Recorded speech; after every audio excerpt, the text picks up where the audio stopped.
When a renowned psychologist wakes up in a shattered mirror world, nothing, not even her own memories, can be trusted. Each reflection hides a different version of herself, and one of them knows the truth behind the murder she's accused of. To escape, she must face the darkest parts of her mind before reality breaks for good. I step cautiously through the rubble-strewn street, each footfall stirring the dust that hangs heavy in the air like an oppressive shroud.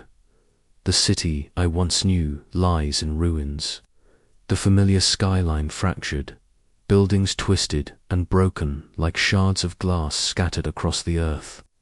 Smoke still curls from smoldering wreckage, carrying with it the acrid scent of destruction that clings to my clothes and hair. The silence is pervasive, broken only by the distant wail of sirens and the occasional murmur of voices, fragments of life amid devastation. My breath forms small clouds in the chilly morning air as I move past what used to be a bustling market street. Now it's a graveyard of memories, where shattered windows gape like empty eyes and fallen signs sway weakly in the breeze. I clutch my journal tightly, the worn leather binding a fragile link to the parts of myself I'm desperately trying to hold on to. As I round a corner, a sudden shout cuts through the stillness.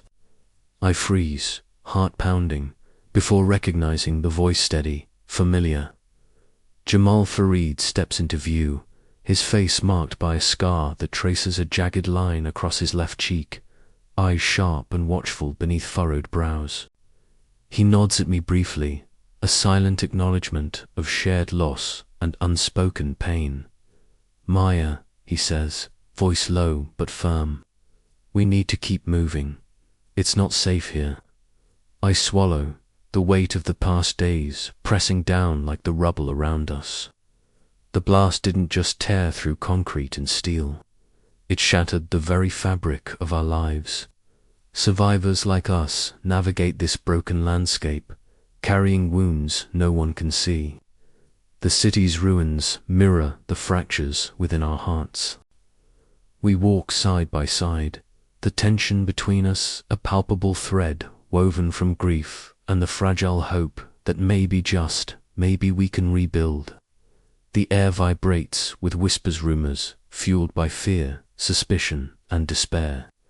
They swirl like the dust motes in the shafts of pale sunlight, coalescing into an invisible presence I sense but cannot name. I think of it as the shadow of fear, the silent, pervasive darkness cast by the bombing's aftermath. It lurks in every glance, every hesitation, every tremor of distrust among us. It is not a person, but a force that grips the city, threatening to unravel the fragile bonds we cling to. Passing a shattered storefront, my eyes catch the glint of broken glass, shards catching the weak sunlight like fleeting stars. A cold wind stirs, carrying with it the echo of voices, some pleading, some angry, all haunted. I press my hand against the crumbling brick, grounding myself in the present even as memories surge unbidden. As dusk approaches, I find a quiet spot on the steps of a ruined building. The city stretches before me, a landscape of scars illuminated by the fading light. I open my journal, the pages blank and waiting, a space where I can pour out the tangled emotions too heavy to carry alone. The shadow of fear settles over us all tonight, but as I write, a small ember of resolve flickers within me.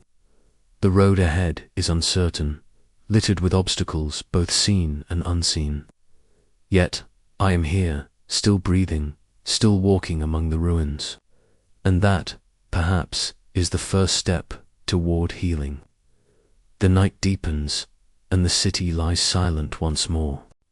But somewhere beyond the shattered glass and broken streets, a fragile hope begins to take root, shaped by the courage of those who refuse to be broken. "Maya," Jamal's voice breaks through my reverie. "We need to find the others." I nod, closing my journal and rising to my feet.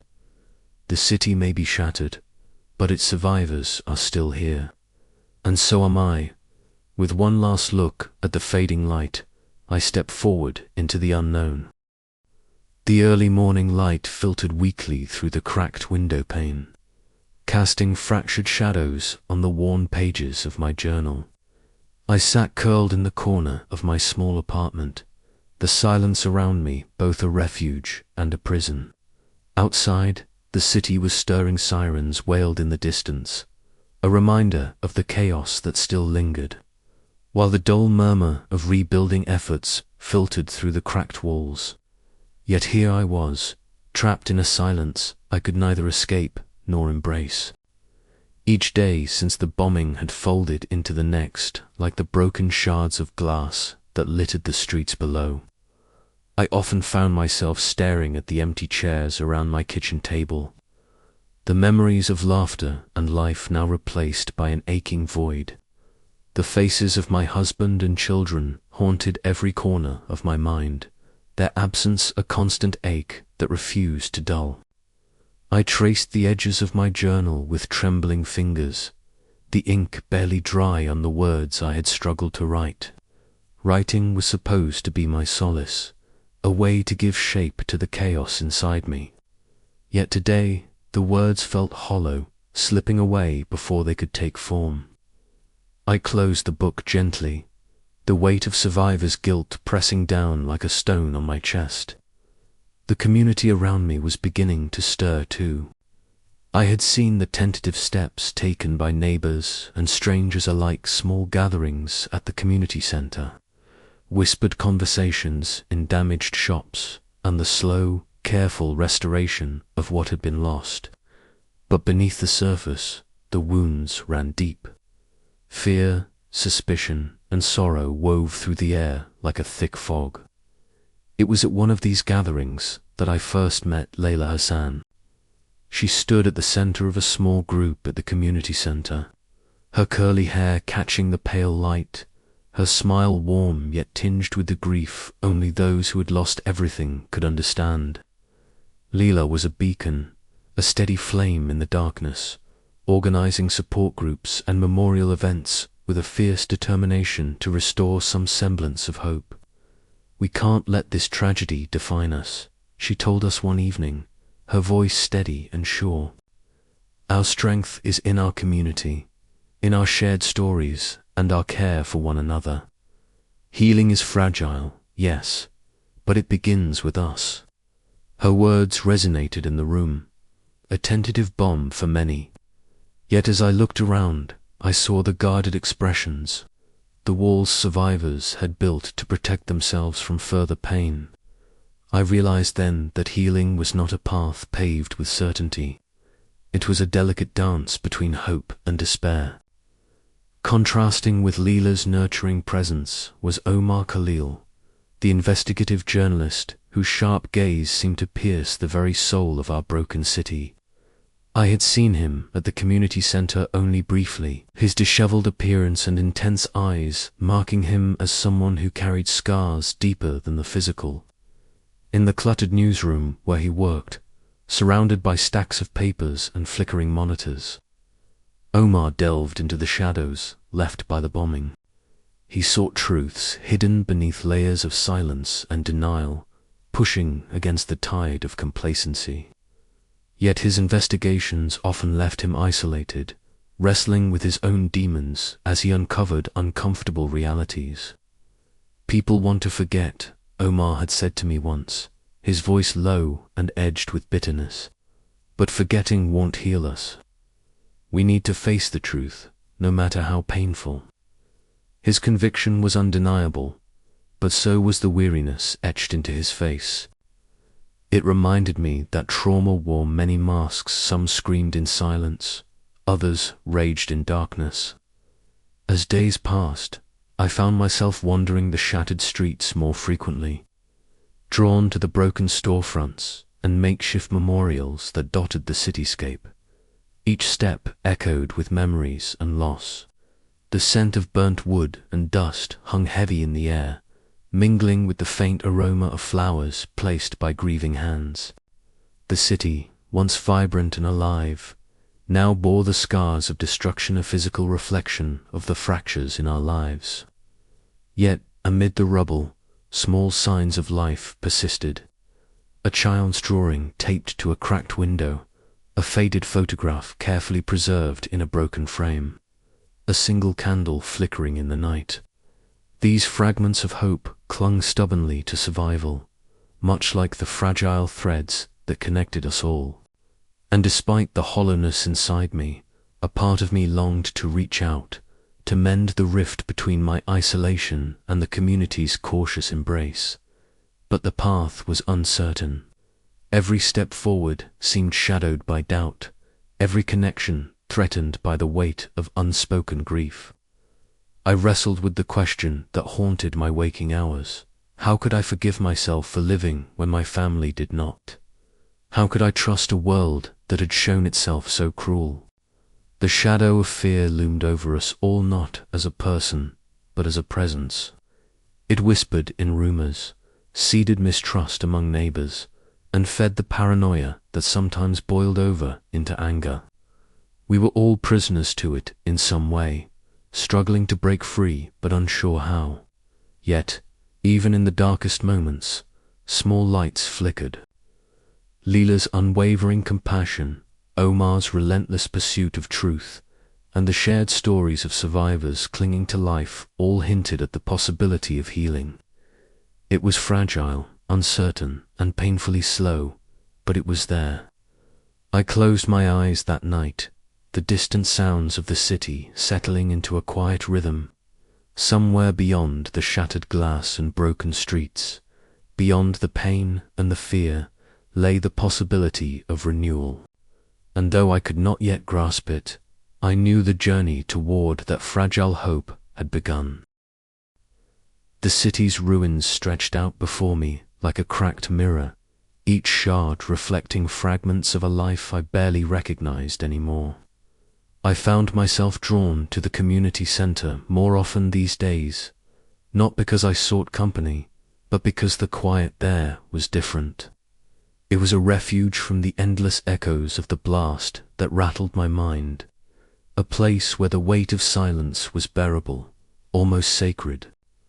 One chilly afternoon, I sat in the corner of a small room painted in soft, pale blues colors, chosen to soothe, I was told.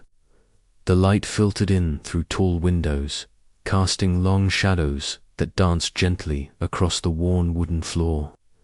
In my lap rested my journal, its pages a sanctuary where my thoughts could roam freely, unjudged and raw. My pen hovered hesitantly before I began to write, fingers trembling as the words spilled out in uneven lines. The city is a ghost now, a hollow shell filled with memories I can't escape. The faces of my family haunt every corner. How do I live in a place where the ground still trembles with their absence? Writing was both a balm and a torment. Each sentence forced me to confront the cavernous void left by their loss, yet it was the only way I could reach the pieces of myself that felt scattered and broken. The journal became a mirror to my soul's fractures, silent yet screaming in ink. Across the city, Jamal Farid moved with a restless energy that belied his calm exterior. His muscular frame was a fortress, but beneath it lay a fierce protectiveness, especially for his younger sister, Sophia, an anxious teenager whose once bright eyes were now shadowed by fear. I often saw them together during our visits to the community center. Jamal's presence was a shield, his hand steady on Sophia's shoulder as she navigated the overwhelming aftermath of that day. During one support group meeting, I watched as Sophia sat curled into herself, her fingers twisting nervously in her lap. Her wide eyes darted around the crowded room, where stories of grief and survival interwove like fragile threads.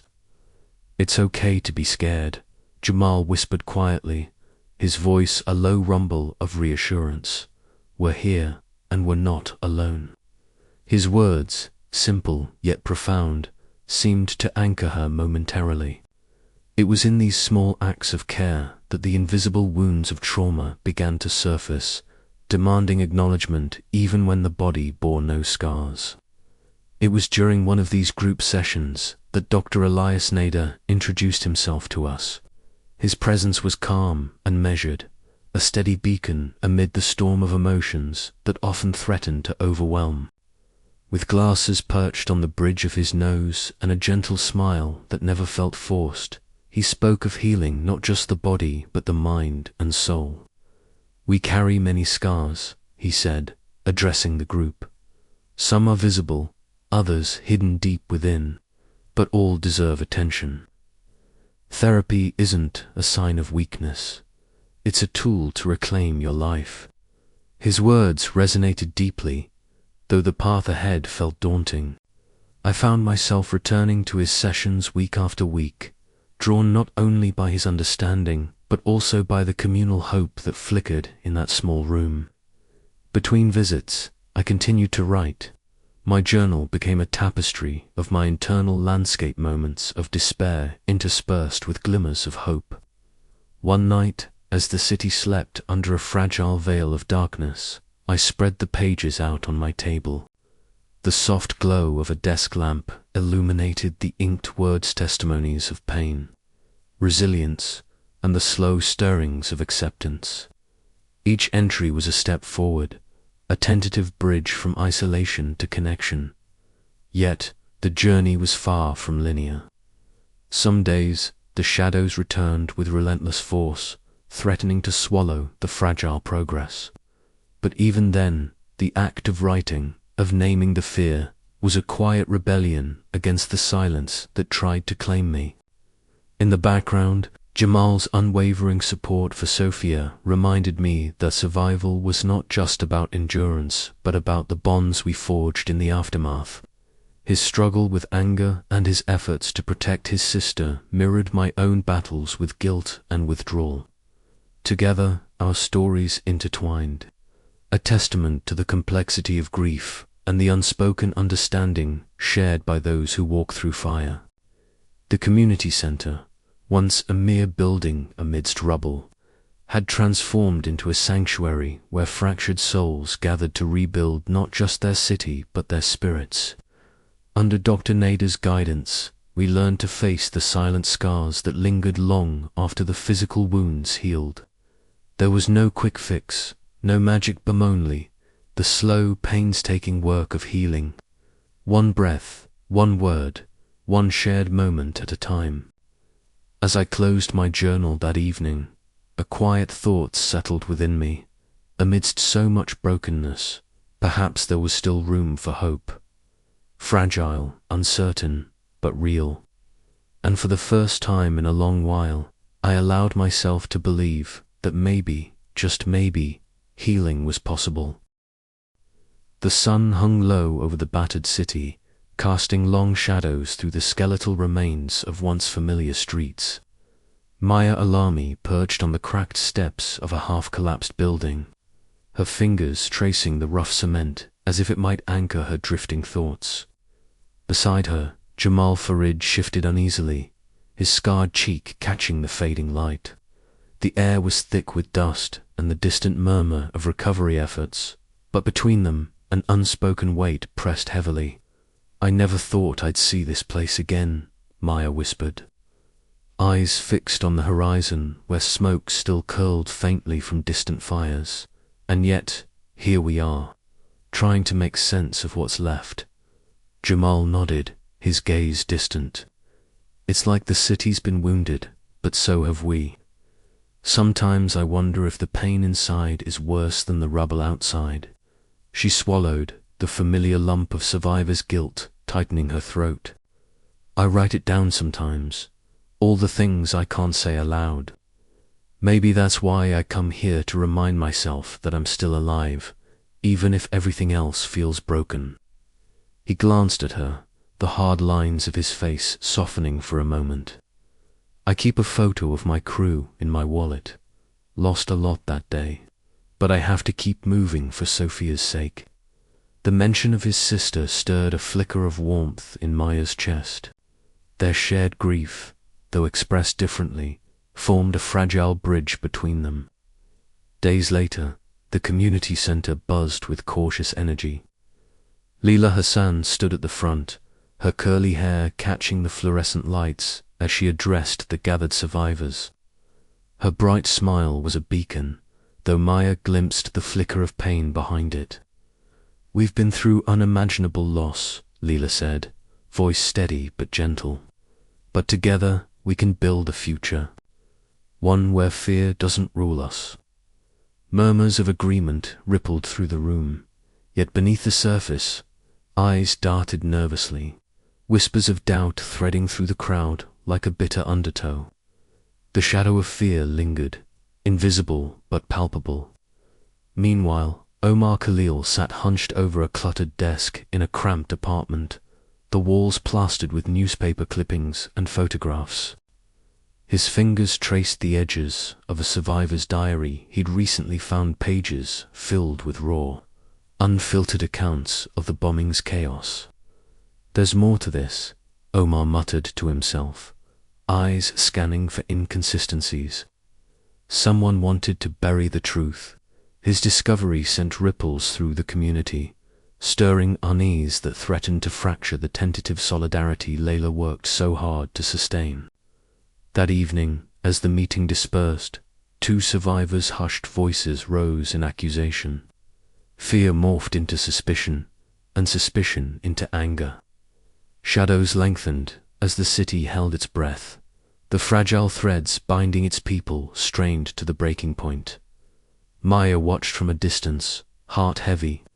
The journey toward healing was just beginning, but the path was fraught with shadows, both seen and unseen. Yet, in the midst of darkness, a fragile hope flickered, fragile but real. And as the night deepened, the city waited, fragile glass reflecting the first tentative light of dawn.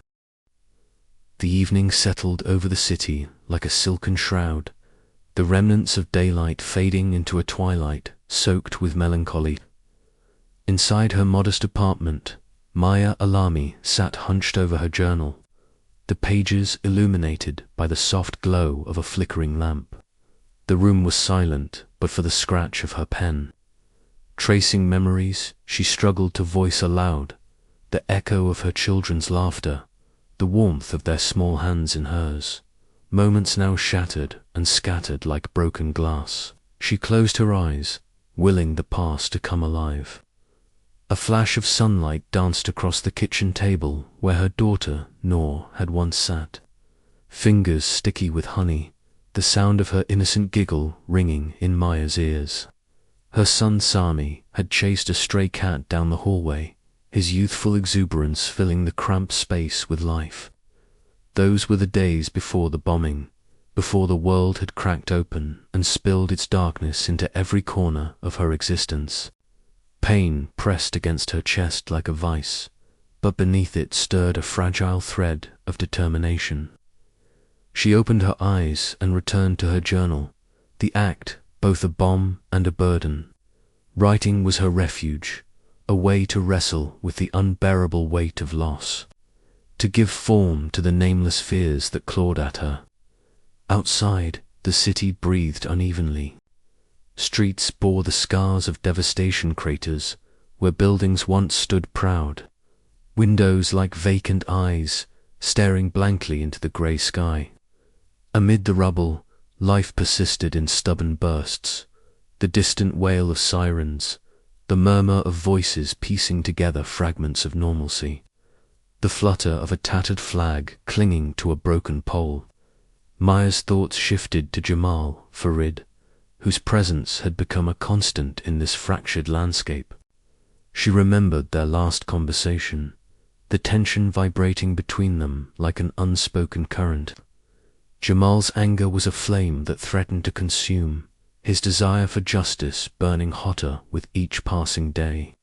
Yet, Leila Hassan, with her steady voice and hopeful eyes, called for peace, urging the community to heal through unity and forgiveness. That very afternoon, Maya had accompanied Jamal to the site where his old firehouse once stood. The charred remains whispered stories of bravery and loss. Jamal's fists clenched at his sides, his jaw tight as he stared into the abyss left by the blast. Leela had approached cautiously, her words soft but firm, attempting to temper his rage with compassion. "Jamal," she had said gently, "I know the pain feels unbearable, but we have to find a way to rebuild not just the buildings, but the trust between us." He had turned sharply, his eyes dark pools of frustration. "Trust? How can I trust when the people responsible walk free? When the truth is buried beneath lies?" Leela's smile faltered, but her resolve did not. "Justice is part of healing, yes, but so is forgiveness. We can't let fear and anger dictate our future." Jamal's silence was a storm gathering strength. Maya had felt the weight of it, the chasm opening wider between their paths. Yet she understood both sides, the need for righteous anger and the yearning for peace. Meanwhile, within the fragile walls of their shared world, Sophia Farid's struggle deepened. The teenager's anxiety had grown into a shadow that stalked her every step. The smaller sound sirens, raised voices, even the creak of a door could send her into a tremor of panic. One evening, Maya had found Sophia in her bedroom, curled into herself, eyes wide with terror. The distant hum of a siren outside triggered a cascade of trembling and tears. Jamal stood at the door, torn between wanting to hold his sister close and the helplessness that gnawed at his soul. "It's okay, Sophia," Maya had whispered, sitting beside her. "You're safe here." But safety felt elusive, a fragile concept shattered by the trauma they all bore. Sophia's pain was a mirror reflecting the city's fragile Pulsar community on edge, caught between fear and the hope of healing. Back at the community center, Leela gathered survivors for a meeting. Her voice cut through the heavy air, steady and warm. "We've lost so much," she began, eyes sweeping across the room, "but together we can find strength. We can rebuild not just walls, but the bonds that make us whole." The room was a mosaic of weary faces, some skeptical, others hungry for hope. Maya watched as the words planted seeds, delicate but real of resilience. Yet beneath this fragile veneer lay unspoken tensions. The divergent paths of Jamal's fiery justice and Leela's gentle peace were not easy to reconcile. Maya felt herself caught in the middle, her own grief a silent barrier she struggled to dismantle.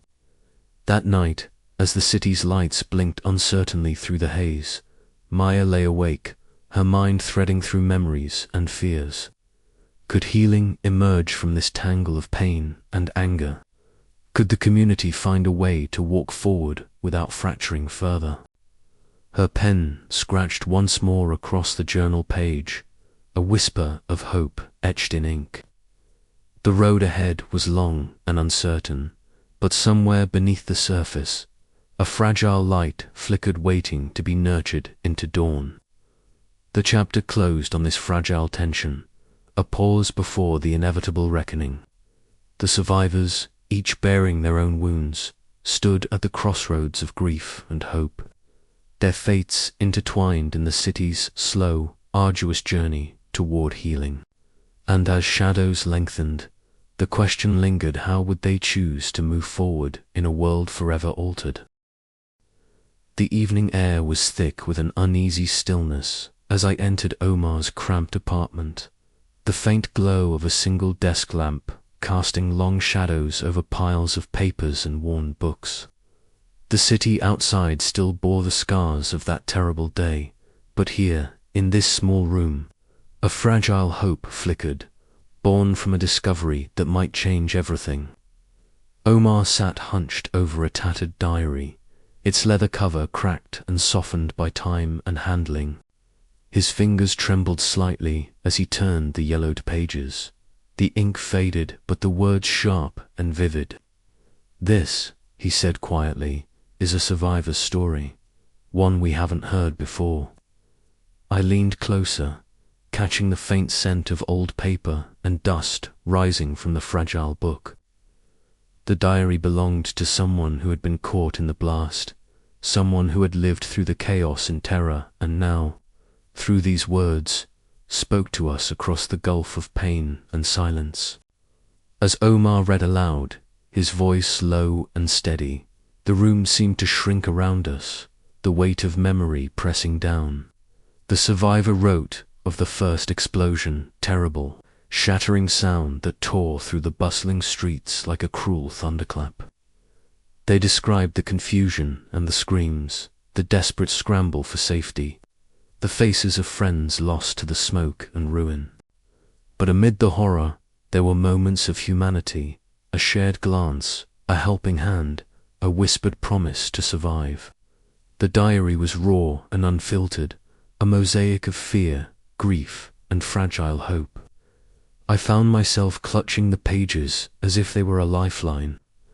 The words echoed my own pain, the loss of my family, the emptiness that had settled deep inside me.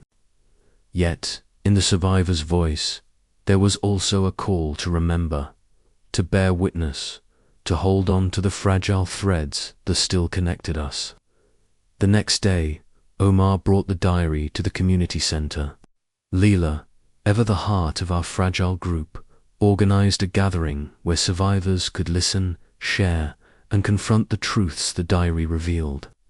The room was quiet at first, the weight of unspoken stories heavy in the air. As passages were read aloud, faces softened, tears fell, and a shared understanding began to bloom. Yet, the diary's revelations also stirred darker currents. Rumors began to circulate, whispers of negligence, of security lapses, of secrets kept by those in power.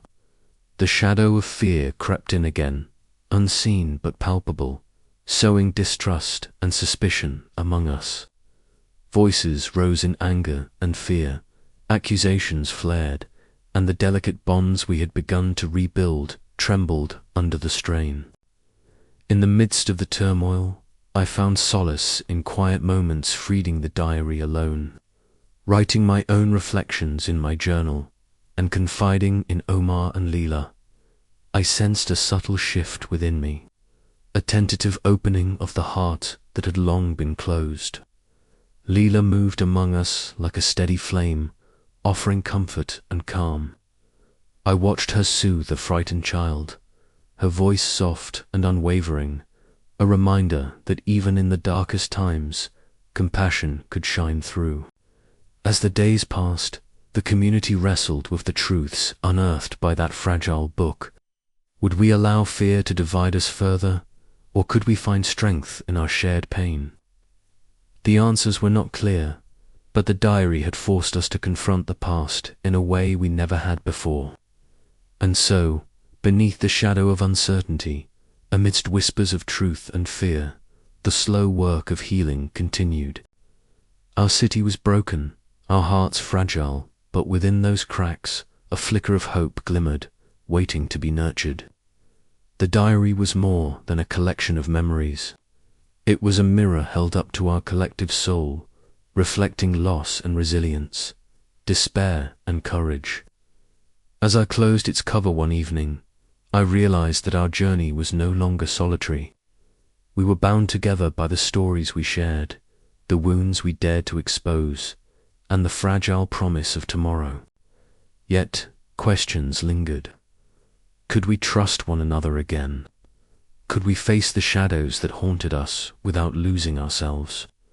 The answers lay ahead in the days to come, as whispers of truth echoed through the shattered streets and fragile hearts of our city.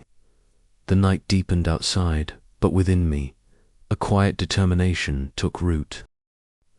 The air inside the community hall was thick, heavy with unspoken grievances and the brittle silence of collective trauma.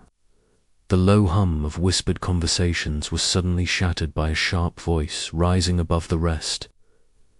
How can we trust anyone when no one tells the truth? A man's words, edged with raw accusation, ricocheted against the peeling walls, igniting a spark that quickly grew into a blaze. Chairs scraped harshly against the worn floor as voices erupted into shouts, accusations flying like shards of broken glass. Maya stood near the back, her journal clutched tightly in her hands, the leather cover creased from frequent use. Her heart pounded, eyes scanning the faces twisted by fear and anger. She recognized some neighbors she'd shared quiet moments with in the community center, others strangers drawn together by tragedy but divided by suspicion.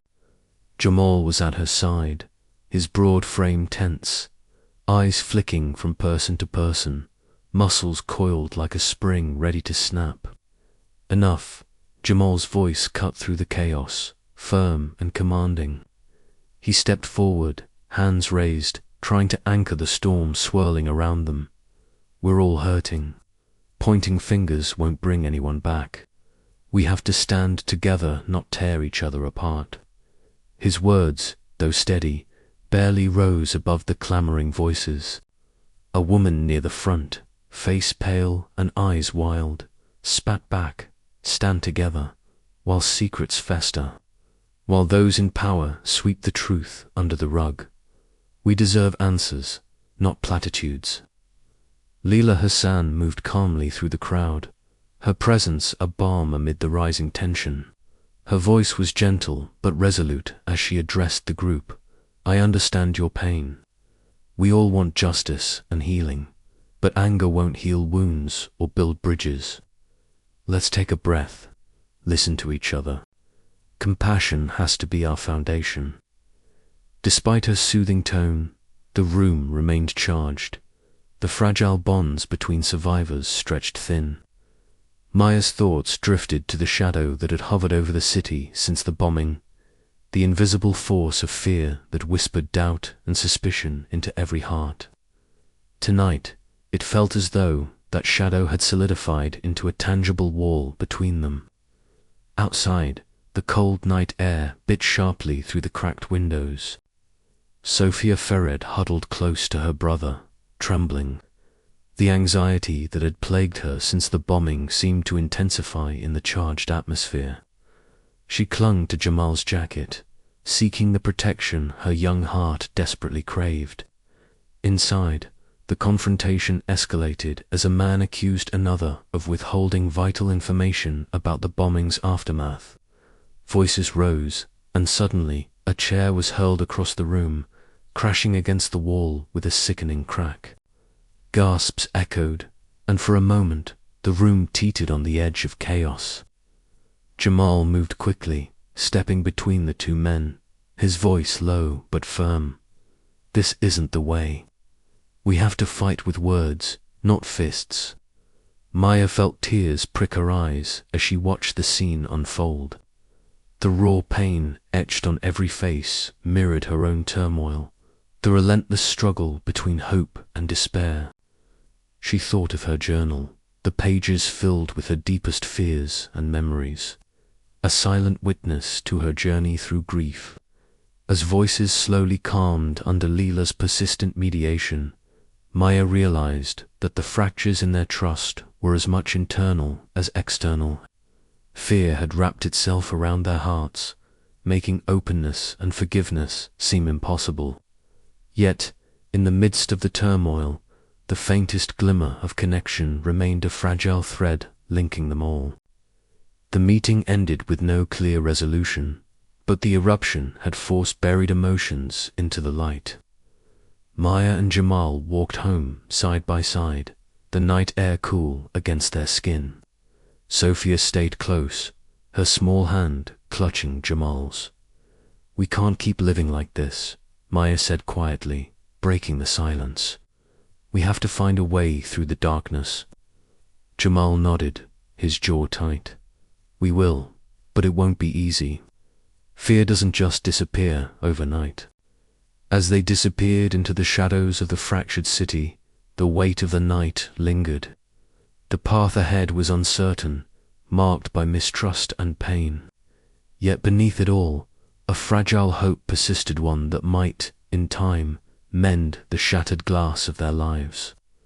The question remained suspended in the cold air. Could they rebuild not only the city's broken walls, but the fractured hearts within? And somewhere deep inside, Maya knew the answer depended not on the absence of fear, but on their courage to face it together. The sun dipped low behind the fractured skyline, casting long, uneven shadows across the cracked pavement of the city streets. Jamal Farid stood before the looming edifice of the city hall, his breath steady despite the storm of emotions churning inside him. The scar on his left cheek, a relic from his days battling flames, caught the fading light as he clenched and unclenched his fists. Around him, a small crowd of reporters whispered and adjusted their equipment, their lenses and microphones trained on the moment that was about to unfold.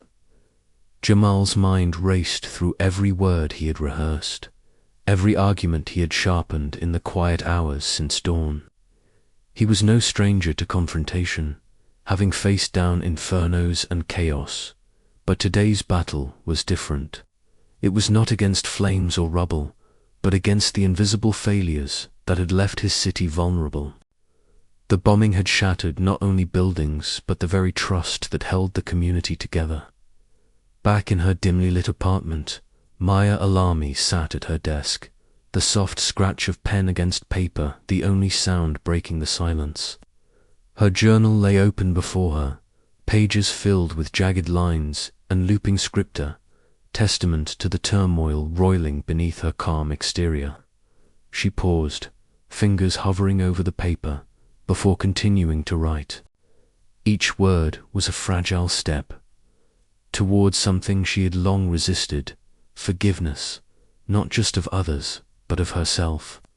Outside, the city hummed with restless energy. The shadow of fear, though unseen, pressed heavily on the minds of all who lived here. Rumors and suspicions drifted through neighborhoods like smoke, threatening to choke the tentative hope that had begun to bloom. Earlier that evening, Leila Hassan had gathered survivors in the cramped community center, the room thick with the mixed scents of stale coffee and worn upholstery. Voices rose and fell in heated debate, a cacophony of anger, fear, and cautious optimism. Leila's bright smile, though often a mask for her own pain, served as a beacon, urging the fractured group toward solidarity. Yet beneath the surface, divisions ran deep. Jamal's decision to confront the authorities was both a catalyst and a wedge, stirring old wounds even as it promised a path forward. In a nearby room, Dr. Elias Nader listened attentively as Maya shared her struggles during a therapy session. The soft ticking of the clock punctuated the room's stillness, each tick a reminder of time passing, the slow, painful passage toward healing. Maya's voice trembled as she spoke of guilt and mistrust, her eyes fixed on a point beyond the walls. When a tear finally escaped, it was a release long overdue. Jamal's footsteps echoed through the marble halls of City Hall as he made his way to the hearing room. The air was thick with expectation, reporters jostling for position, cameras flashing like distant lightning. He took a deep breath and stepped forward, his voice steady but charged with the weight of loss. He spoke of security lapses, of ignored warnings and unanswered calls, his words slicing through the hushed crowd like a blade. The room responded with a mixture of shock, anger, and reluctant agreement. Some survivors found in Jamal's courage the strength to demand justice. Others feared that his confrontation might fracture the fragile truce that held their community together. Maya, watching from the sidelines, felt the familiar pull of survivors' guilt and hesitation. Yet she stood by Jamal, offering a steadying hand and a shared resolve. As the night deepened, the city outside seemed to hold its breath.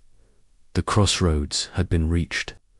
Would this reckoning lead to the accountability so desperately needed, or would it deepen the fractures already threatening to tear their world apart?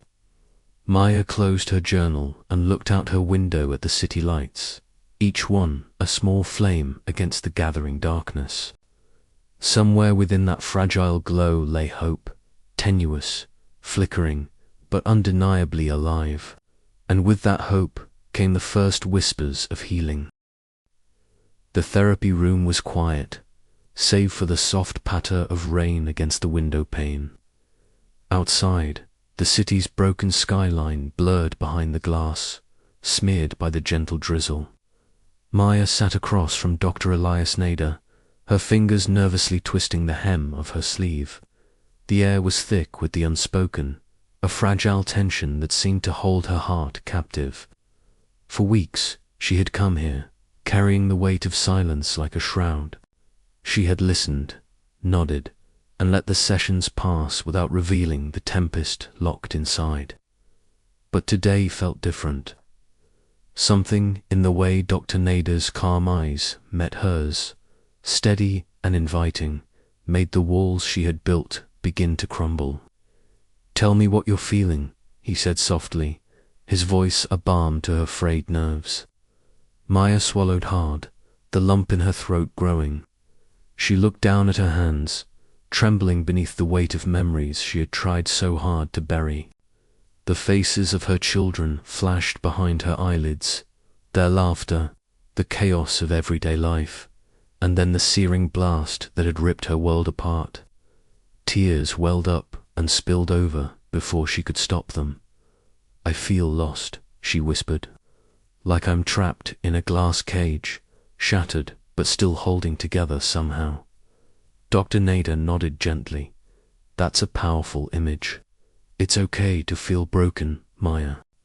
Healing isn't about becoming whole again right away, it's about learning to live with the cracks." The words resonated deep inside her. For so long, she had believed her grief was a prison.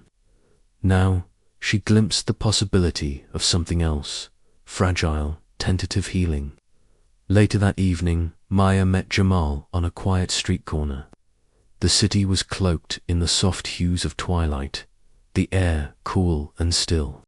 For a moment, they stood in silence, the distance between them charged with the weight of unspoken pain. "I've been thinking about what you said the other day," Maya began hesitantly, "about how we don't have to carry this alone." Jamal's jaw tightened, but then he exhaled, a slow release of tension. "It's hard. I've spent so long trying to be strong for Sophia, for everyone, but sometimes I feel like I'm drowning in anger." She reached out, briefly touching his arm. "Maybe it's okay to let the water wash over us instead of fighting it all the time." A faint smile broke through his usual guarded expression. "Maybe." Their steps fell into rhythm as they walked, the city around them humming with quiet resilience. The shattered buildings stood as monuments to loss, but also to the stubborn spirit that refused to yield. Back at the community center, Maya curled into a chair by the window, her journal open on her lap. The scratch of her pen filled the room, mingling with the soft murmur of voices and distant laughter. Survivors shared stories, their voices weaving a tapestry of pain and hope. She wrote about the therapy session, about the tears that had surprised her, about the first flicker of light in a long, dark tunnel. The pages were stained with the rawness of her emotions, but also with the fragile promise of healing. As the night deepened, Maya closed her journal and looked up, the weight on her chest feeling just a little lighter. The shadow that had loomed so large began to recede, not vanished but diminished. Dr. Nader's words echoed in her mind, living with the cracks, not hiding them. The journey ahead was uncertain. There would be setbacks, moments of despair, and days when the silence felt deafening. But tonight, for the first time in a long while, Maya allowed herself to hope. Hope that the shattered glass of her life could catch the light, refracting it in new and unexpected ways. And as she stepped outside into the cool night air, The city's distant glow seemed to pulse with the same fragile heartbeat she felt within her, testament to survival, to endurance, and to the quiet power of breaking the silence. The story was far from over, but the first words had been spoken. What would come next was unknown, but for the first time, Maya was ready to face it. The city plaza was transformed that evening, its usual grey stones softened by the flickering light of hundreds of candles. Survivors gathered, hesitant but drawn together by Leela's tireless efforts to organize the memorial. The air was cool, the sky a deepening blue that promised night, but the warmth of human presence held the chill at bay. Maya arrived early, her journal tucked under her arm like a talisman. She found a quiet spot near the makeshift monument, a simple structure of broken glass shards fused into a mosaic of remembrance and resilience. Around her, faces familiar and strange alike gathered, some marked by tears, others by stoic silence. The scent of fresh flowers mingled with the faint smoke of incense Leela had arranged to honor the dead. Maya's heart ached as names were quietly spoken, loved ones lost, dreams shattered, futures stolen. Yet, beneath the sorrow, there was an undercurrent of something new, something fragile and electrifying, the stirrings of hope. Leela stepped forward, her voice steady but textured with emotion. Tonight, we gather not only to mourn, but to remember the strength that still lives within us, she said, eyes shining with unshed tears. The light we share here is a beacon, not just for those we have lost, but for all of us who remain.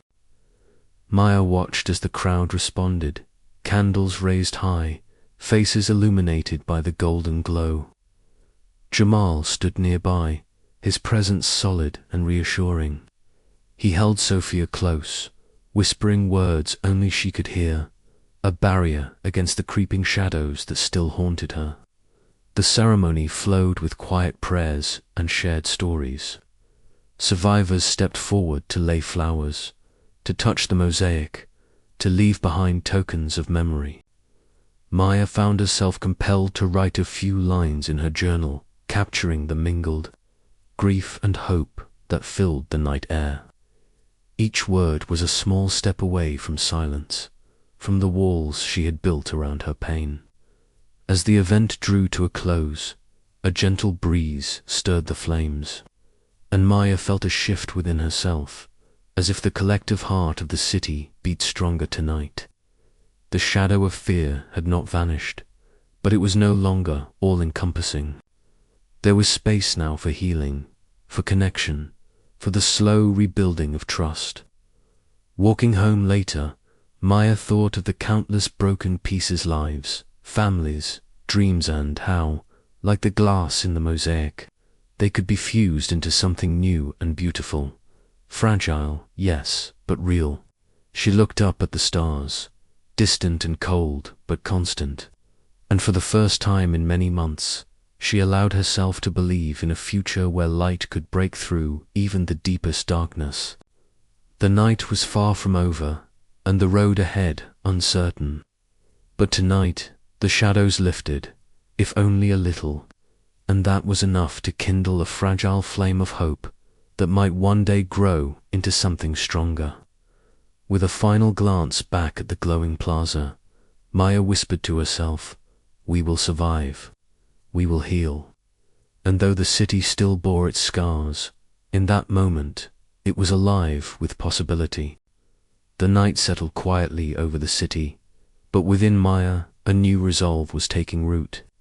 The journey toward healing was just beginning, and she was ready to take the first steps, no longer alone.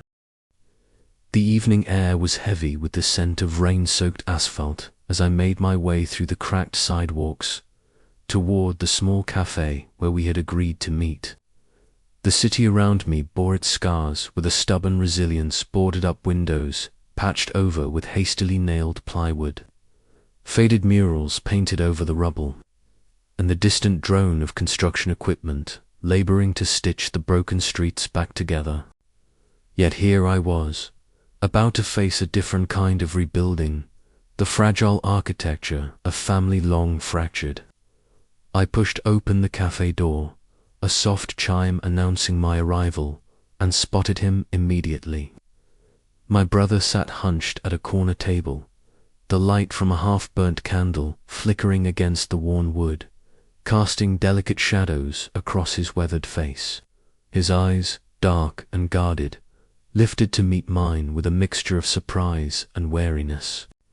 The years apart stretched between us like a chasm, filled with anger, grief, and misunderstandings that had never been properly voiced.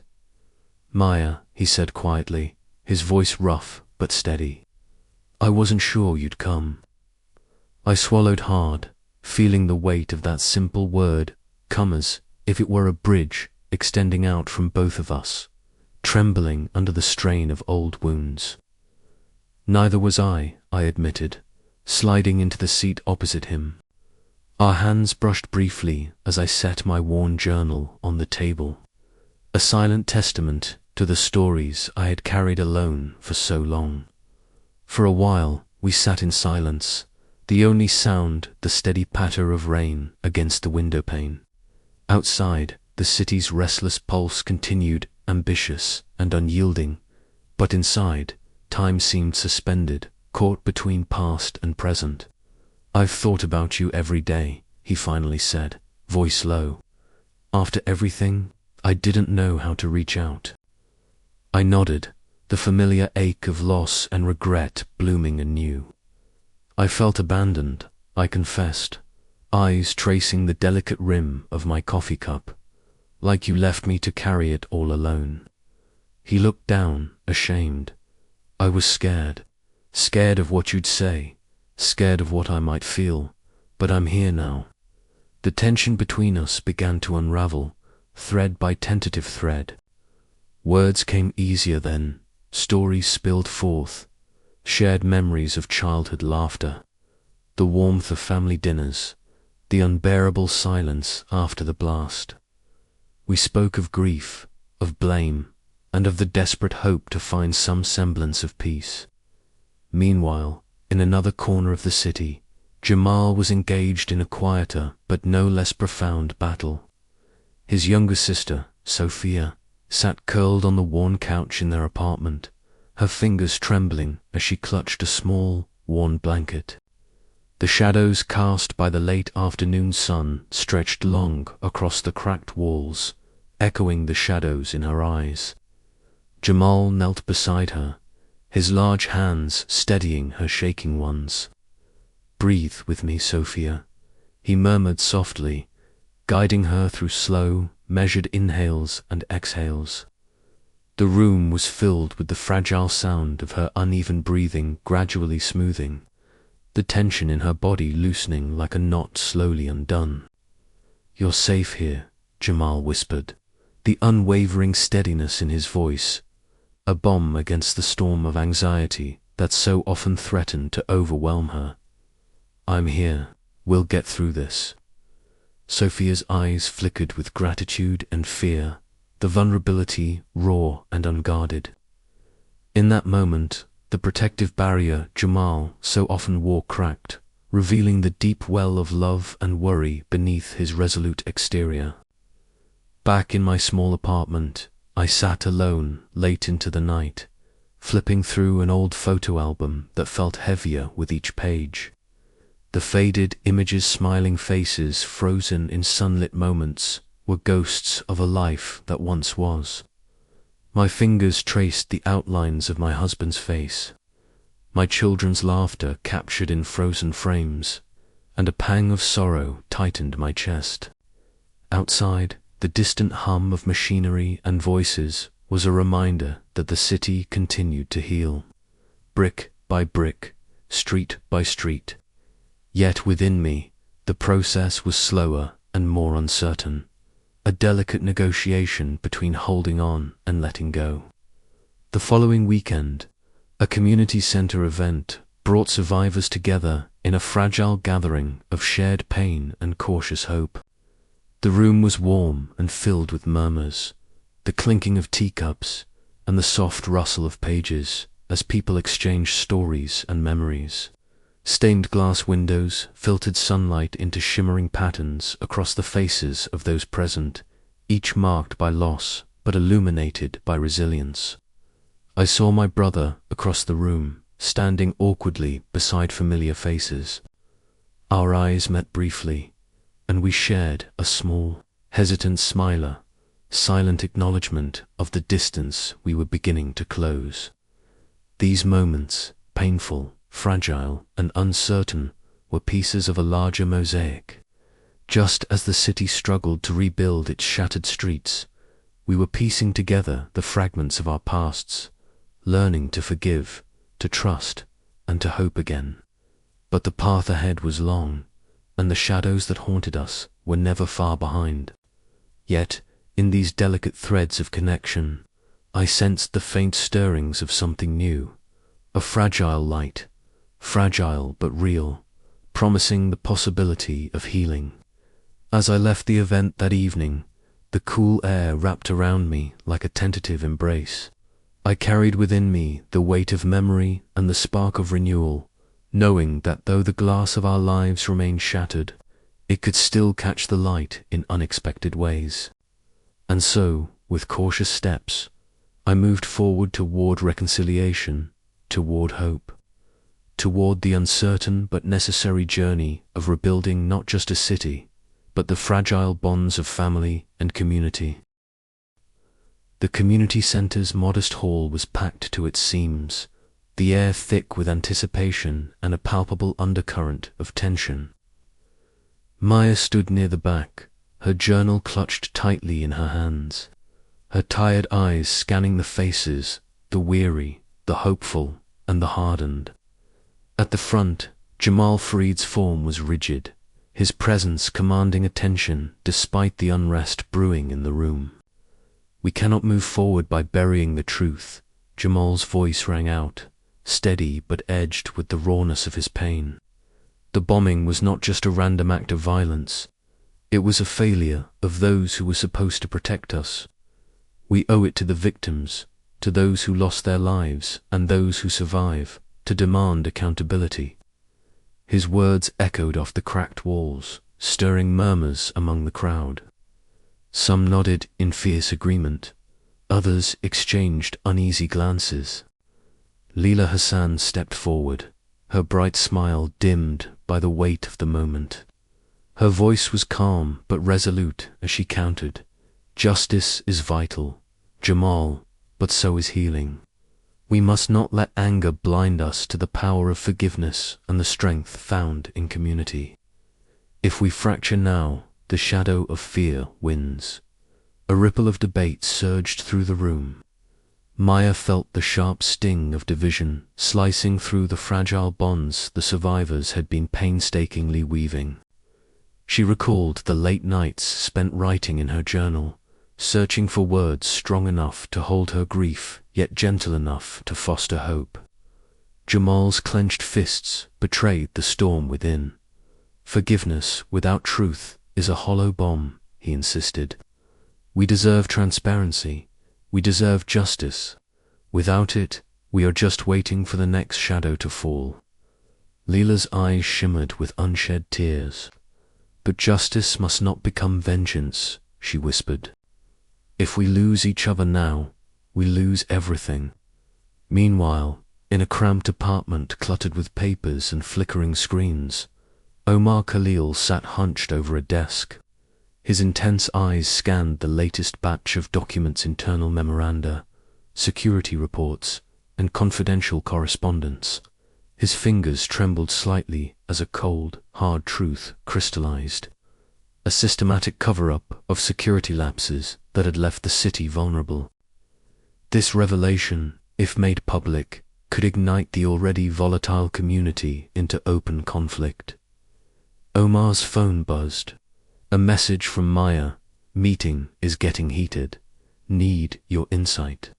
He rubbed his eyes and typed back, "Truth must see the light, no matter the cost." Back at the community center, Maya's heart ached as she observed the growing chasm between those who sought retribution and those who yearned for peace. Jamal's fiery speeches stirred memories of his lost colleagues, his scarred cheek a silent testament to battles fought both external and internal. Leela's gentle hands, so often a balm to the wounded, now trembled with the burden of holding a fractured community together. A voice from the crowd rose in anger, accusing Jamal of stirring unrest.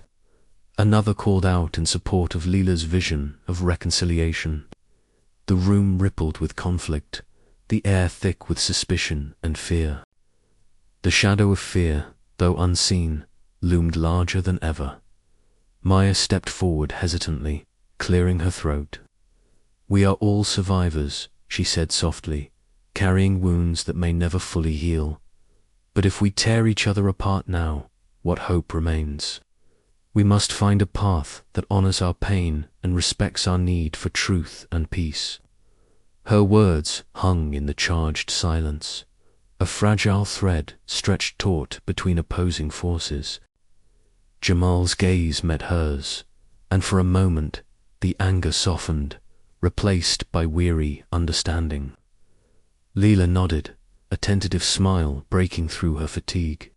But beneath the fragile truce, Omar's uncovered truths threatened to shatter the delicate balance. The community stood at a crossroads, with lines drawn deep and wide. The question lingered, heavy and unresolved. Could justice and forgiveness coexist, or would their struggle pull the survivors apart forever? As the meeting adjourned, Maya felt the weight of the moment settle over her like a dense fog. The road ahead was uncertain, fraught with peril and possibility. Yet, somewhere within the tangled web of pain and hope, she sensed the faintest glimmer of a future where healing might yet prevail. The night outside was silent, but the city's heartbeat thrummed beneath the shattered glass and fractured lives of fragile, persistent pulse of resilience. And somewhere, deep within that pulse, the shadow of fear waited, watching to see which way the survivors would turn. The hall had emptied, leaving behind only the echoes of heated words and tentative promises. Jamal stood alone by the broken window, gazing out at the city's fractured skyline. The scar on his cheek caught the last glint of twilight, a reminder of battles fought and scars carried. Leela approached quietly, her footsteps soft against the worn floor. "You carry so much anger," she said gently. "But anger can destroy or fuel change. Which will you choose?" He sighed, the tension in his shoulders easing slightly. "I want change," he replied, "but I'm afraid of losing myself in the fight." She smiled, a warmth that reached her eyes. "Then let us fight together for justice and for peace. We need both if we are to survive." Jamal nodded slowly, the lines between their ideals blurring in the growing dusk. Outside, the city breathed in the darkness, fragile and waiting. Maya watched from a distance, her journal forgotten at her side. The lines drawn tonight were only the beginning. The true battle for the soul of the city and for their own had just begun. The next morning, Omar sat at his desk, a fresh determination etched on his face. The documents before him were not just papers, but keys to unlocking the truth hidden beneath layers of fear and silence. He picked up his phone and dialed Maya's number. "We have to be ready," he said. "The truth will change everything." Maya listened, her heart pounding. The fragile hope of yesterday was now a fragile resolve. The city's shattered glass might yet reflect a new light, but only if they dared to face the shadows within. The room felt unusually Maya warm swallowed hard. I don't know if the she weight deserves to outside feel words the soft pressing hum down of a on small her heater chest. blending. She flipped to a blank page and began to read. Sometimes I think her voice barely above a whisper, pretending to edges, biting the words spilled out like fragments of shattered glass. Dr. Nader nodded thoughtfully. Across from her, Survivor Elias Nader, a common shadow. She told of the endless calm brown eyes, but acknowledging your silence doesn't break your weak, but not the hollow ache where her family once was. Healing begins, adjusting you allow yourself to feel her whole. Later that week, at the community center, Maya noticed Sophia, Farid, seated quietly near the back of a small circle. The teenager's usual restless energy was subdued, replaced by a fragile stillness that tugged at Maya's heart. As the group facilitator encouraged each participant to share, Sophia's voice trembled as she spoke. Sometimes the world feels too big, Sophia admitted, twisting a silver bracelet around her wrist. I get scared for no reason, and my heart races like it's trying to escape. I don't know how to make it stop. A hush fell over the room, the collective breath held in empathy. Jamal sat close, his jaw clenched but his hand subtly reaching to squeeze Sophia's shoulder. Maya watched the exchange, feeling a flicker of understanding ignite within her. The invisible wounds they all carried were real, and they could no longer be ignored. Dr. Nader's voice echoed in her memory from a recent community meeting.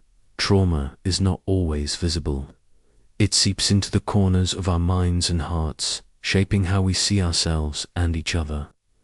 The first step to healing is breaking the silence, sharing our stories without shame. Inspired, Maya volunteered to help organize a new support program at the center, hoping to weave threads of solidarity among the fractured survivors. The work was small yet significant, arranging chairs, preparing tea, listening as others spoke. Each shared story chipped away at the walls she had built around herself. One afternoon, as laughter bubbled softly from a group gathered around a chessboard, Maya caught a glimpse of her reflection in the window. Tired eyes, yes, but also a tentative spark of hope. The shadow that had loomed so large was still present, but it no longer consumed her every thought. When she arrived home that evening, Maya opened her journal once more, fingers trembling as she wrote, "Today, I let someone in. It's frightening, like standing on a narrow ledge with no safety net. But maybe this is how we learn to fly." Outside, the city hummed with cautious life, the ruins slowly giving way to new beginnings. The unseen wounds remained delicate and raw, but for the first time, Maya felt the fragile stirrings of healing take root within her. As night settled, a quiet determination settled in her heart. Tomorrow, she would return to the center, to the people who carried pieces of her own pain. Together, perhaps, they could build something stronger, a mosaic of survival, resilience, and hope. Yet, even in this fragile hope, a question lingered. Could the scars buried deep within ever truly fade, or would they forever shape the contours of their lives? Maya did not have the answer, only the courage to seek it. The journey was far from over, but for now the first step had been taken. The room felt unusually warm compared to the biting chill outside, the soft hum of a small heater blending with the faint rustle of paper. Maya sat hunched in a molded plastic chair, the smooth edges biting slightly into her palms as she clutched her worn leather journal. Across from her, Dr. Elias Nader watched patiently, his calm brown eyes inviting the silence to be broken but not rushed. "Whenever you're ready," he murmured, adjusting the thin frames of his glasses. Maya swallowed hard, the weight of unspoken words pressing down on her chest. She flipped to a blank page and began to read aloud, her voice barely above a whisper at first. The words spilled out like fragments of shattered glass, jagged yet oddly beautiful in their stark honesty. She told of the endless nights haunted by echoes of sirens, the hollow ache where her family once was, and the unbearable solitude that swallowed her whole. I don't know if I deserve to feel this much pain, she confessed, eyes glistening with tears. Sometimes I think if I just stay quiet, pretend it didn't happen, maybe it won't hurt so much. Dr. Nader nodded thoughtfully.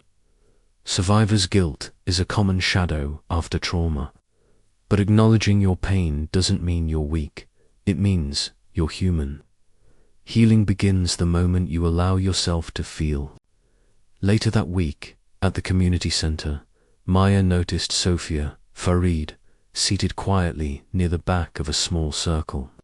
The teenager's usual restless energy was subdued, replaced by a fragile stillness that tugged at Maya's heart.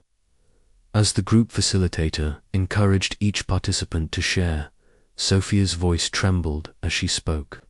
Sometimes the world feels too big, Sophia admitted, twisting a silver bracelet around her wrist. I get scared for no reason, and my heart races like it's trying to escape. I don't know how to make it stop. A hush fell over the room, the collective breath held in empathy.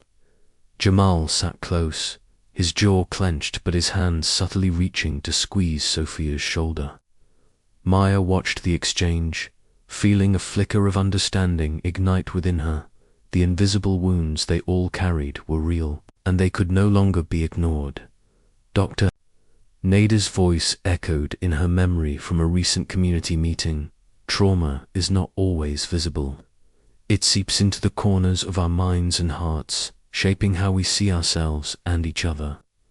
The first step to healing is breaking the silence, sharing our stories without shame. Inspired, Maya volunteered to help organize a new support program at the center, hoping to weave threads of solidarity among the fractured survivors. The work was small yet significant, arranging chairs, preparing tea, listening as others spoke. Each shared story chipped away at the walls she had built around herself. One afternoon, as laughter bubbled softly from a group gathered around a chessboard, Maya caught a glimpse of her reflection in the window. Tired eyes, yes, but also a tentative spark of hope. The shadow that had loomed so large was still present, but it no longer consumed her every thought. When she arrived home that evening, Maya opened her journal once more, fingers trembling as she wrote, "Today, I let someone in. It's frightening, like standing on a narrow ledge with no safety net. But maybe this is how we learn to fly." Outside, the city hummed with cautious life, the ruins slowly giving way to new beginnings.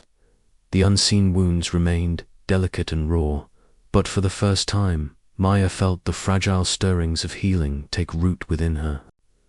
As night settled, a quiet determination settled in her heart. Tomorrow, she would return to the center, to the people who carried pieces of her own pain. Together, perhaps, they could build something stronger, a mosaic of survival, resilience, and hope. Yet, even in this fragile hope, a question lingered. Could the scars buried deep within ever truly fade, or would they forever shape the contours of their lives? Maya did not have the answer, only the courage to seek it. The journey was far from over, but for now the first step had been taken. The weight of silence hung heavy in the small therapy room where I sat, the muted light casting long shadows that seemed to mirror the darkness I'd carried inside me for so long. My journal lay open on my lap, its pages a tangle of scrawled thoughts, half-formed confessions, and memories too painful to keep locked away any longer. I swallowed hard, the tremor in my hands betraying the calm mask I'd worn these past months. Taking a breath, I began to read aloud. "I'm afraid," the words came haltingly, each syllable a fresh wound exposed. "Afraid that the pieces of my life will never fit together again, that the laughter of my children is lost forever in the silence they left behind." My voice caught, the echo of my own grief nearly overwhelming me. Yet as the words spilled out, a surprising lightness followed, as if shedding the burden might make it lighter to bear. Outside the therapy room, the city's pulse stirred with a renewed urgency. Jamal stood before a crowd gathered in the community center's main hall, his broad frame commanding attention even in the dim glow of the afternoon sun filtering through cracked windows. The scar on his left cheek, a pale line etched by fire and fate, caught the light as he spoke with a steady resolve that belied the storm of rage and pain within. "We cannot let fear dictate our future." Jamal's voice rang clear, forging a bridge between anger and hope. Justice is not just a word. It's a call to action. We owe it to those we lost, and to ourselves, to stand together and demand the truth. But we must do so with strength, not with violence. His words ignited a spark in the crowd, faces once shadowed by despair now flickering with cautious optimism. The transformation was palpably in Gar, channeled into purpose, grief reshaped into resilience. Meanwhile, Leela moved through the community hall with her characteristic warmth, her bright smile a beacon amid the lingering gloom. She gathered survivors into a circle, inviting them to share stories, fears, and hopes. The air was thick with emotion, voices trembling yet determined to be heard. "We must heal together," Layla urged gently, her eyes meeting each participant's with unwavering compassion. "Only through understanding can we rebuild not just our city, but our hearts." Walls of suspicion began to crumble as one by one, voices intertwined in a fragile harmony. The community's fractured spirit showed signs of mending, stitch by careful stitch. In the quiet of his cluttered apartment, Omar sat hunched over a desk strewn with papers and photographs, the harsh glare of a desk lamp illuminating his intense, restless eyes. His fingers traced lines of text that revealed cracks in the official narrative failures in security. Overlooked warnings, whispers of cover-ups that threatened to unravel the tentative peace the survivors fought to build. His mind wrestled with the ghosts of his own trauma, memories of friends lost and trust betrayed. Yet he pressed on, driven by the conviction that truth, however painful, was essential for real healing. As the days unfolded, these threads of action wove together into a tapestry of change. My own breakthrough in therapy encouraged others to confront their pain. Jamal's activism rallied the community around demands for justice that did not divide but united.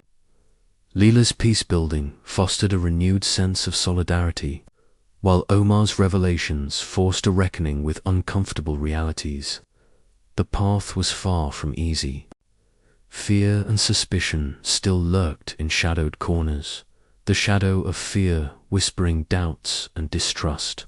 But in that moment, standing at the cusp of possibility, I felt a fragile light flicker within me, a quiet hope that even shattered glass could catch the sun and shine anew. We were beginning to turn the tide, and yet the question remained, lingering like a breath held too long. Could we truly balance the pursuit of justice with the need for forgiveness? The answer was not yet clear, but the journey toward it had undeniably begun, one tentative step at a time. As night fell over the city, the silence was no longer empty but filled with the murmurs of resilience, the heartbeat of a community refusing to be broken. And in that, there was a promise, a fragile healing, a turning of the tide, a new light piercing through shattered glass. The morning sun spilled its pale gold over the city's battered streets, casting long shadows that stretched like tentative fingers toward a future still uncertain. Rami Haddad's shop, once shuttered and scarred by the blast, now stood proudly with fresh paint gleaming under the light. A faint scent of sawdust mingled with the sweet aroma of freshly baked bread wafted through the air, drawing a modest crowd of neighbors eager to witness a small but significant victory. As I wove through the gathering, heart pounding with a strange mix of sorrow and hope. I saw the cautious smiles that flickered across faces, each one carrying a story of loss, yet daring to believe in renewal.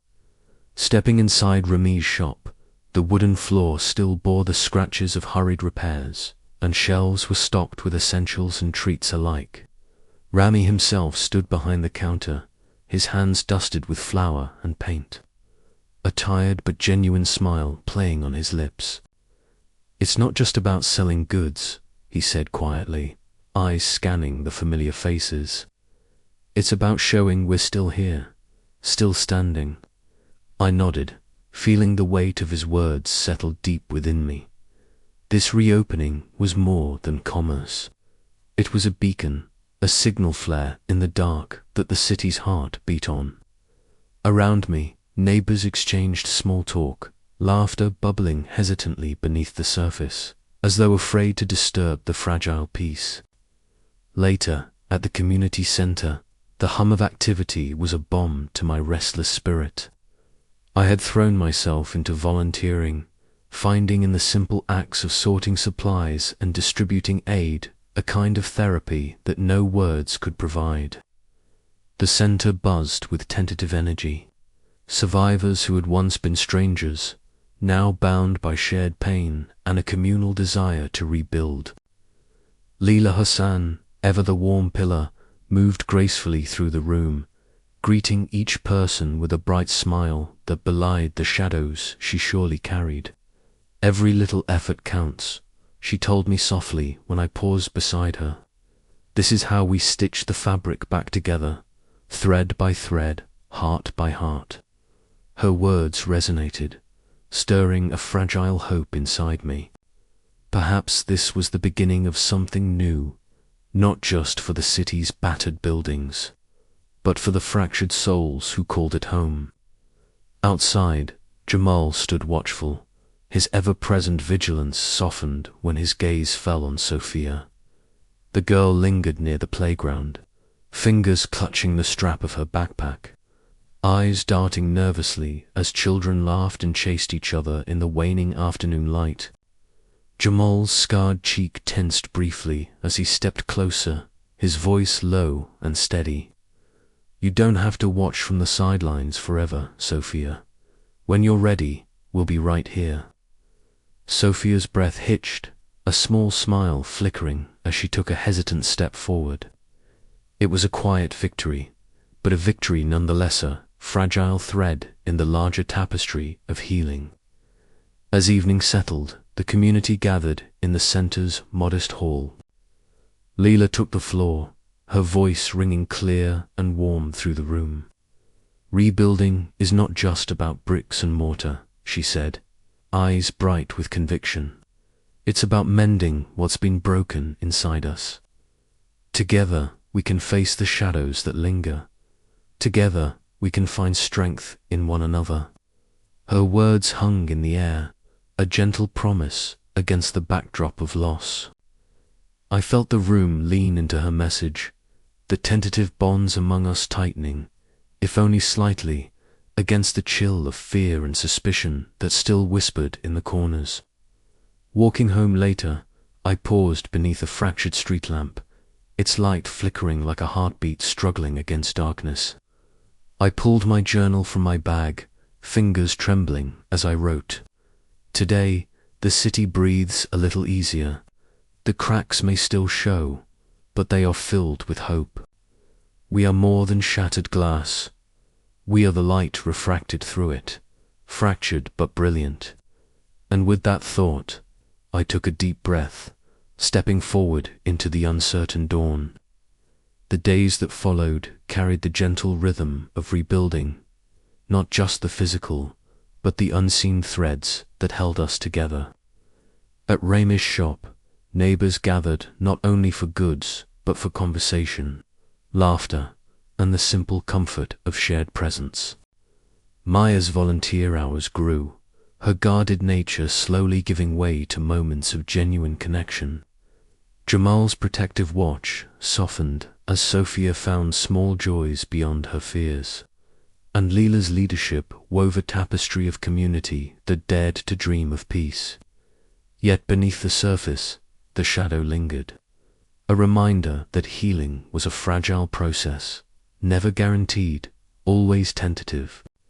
But in these small acts, reopening a shop, sharing a story, extending a hand, we took our first steps toward a future that, while forever changed, still held the possibility of light.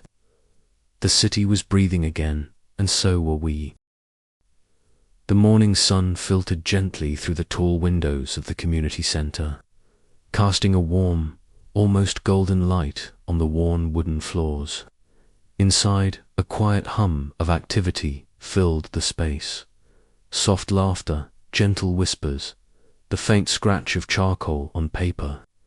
Maya sat near the back of the room, her journal resting unopened on her lap as she watched the group gathered around a makeshift art therapy table. Her eyes searched for Sophia Jamal's younger sister, who had been a constant source of worry for everyone since the bombing. And then she saw her. Sophia sat hesitantly at the table, fingers trembling as she held a paintbrush, but slowly, almost imperceptibly, a flicker of calmness spread across her features.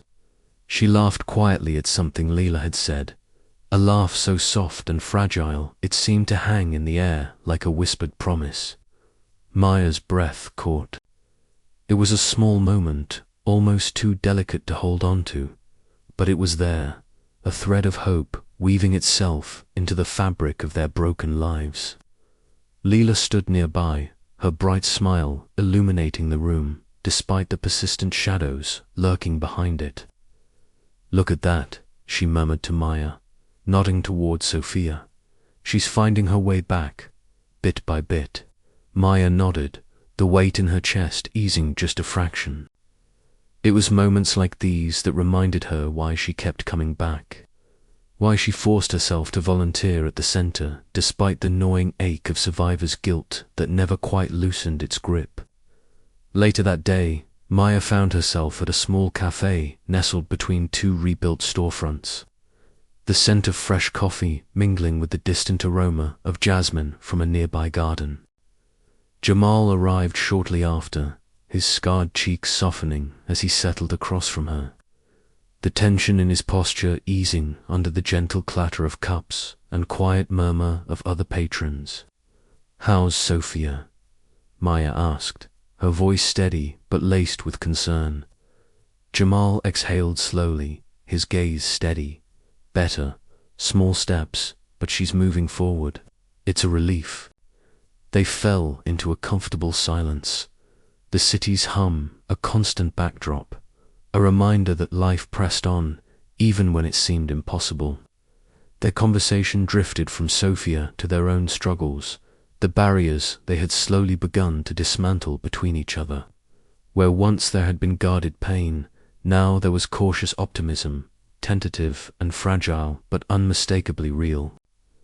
"I've been thinking about what you said," Maya confessed, "about opening up, about not carrying everything alone." "I'm trying," Jamal nodded, a rare softness touching his eyes. "Me too, it's hard, but maybe that's how we heal together." As the sun dipped lower in the sky, Layla gathered the community outdoors for a small celebration, a gathering to honor survival and the beginnings of renewal. The air was filled with the fragrance of blooming jasmine, mingling with the warm breeze that teased the edges of worn banners and scattered petals on cracked pavement.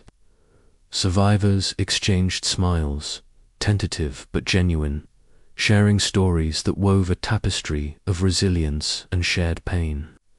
The laughter was not yet free, but it was there, a fragile melody threading through the collective heart. Maya moved among them, her gaze meeting familiar faces hardened by loss but softened by moments of connection. Each smile, each clasped hand, was a fragile brick in the foundation they were rebuilding together. As twilight fell, Maya found herself alone on a cracked bench overlooking the city skyline.